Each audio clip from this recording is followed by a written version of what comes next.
কৃষ্ণ আজকে সাংখ্যযোগের 66তম শ্লোকটি শুনুন। নাস্তি বুদ্ধির যুক্তস্য ন চা যুক্তস্য ভাবনা ন চাভাবয়ত শান্তির শান্তস্য কুত সুখম।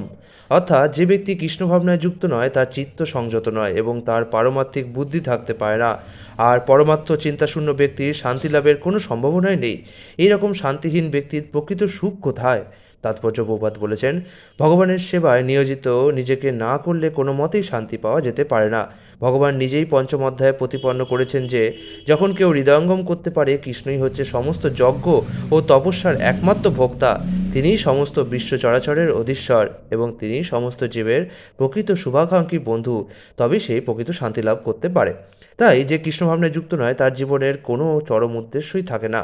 জীবনের চরম উদ্দেশ্য কী তা না জানাই তার সমস্ত অশান্তির কারণ।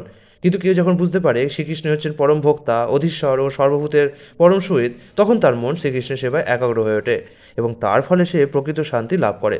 তাই শ্রীকৃষ্ণের সঙ্গে সম্বন্ধ রহিত হয়ে যে তার সময় অতিবাহিত করে, সে যতই লোক দেখানো তথাকথিত শান্তি ও পারমার্থিক প্রগতির বুলি আওড়াক না কেন, সে সর্বদাই দুঃখ দুর্দশায় পীড়িত ও অশান্ত। কৃষ্ণ ভাবনামৃত হচ্ছে একটি স্বয়ং প্রকাশিত শান্তিপূর্ণ পরিবেশ, যা শ্রীকৃষ্ণের সঙ্গে একমাত্র সম্বন্ধ গড়ে তোলার মাধ্যমেই লাভ করা যায়। হরে কৃষ্ণ।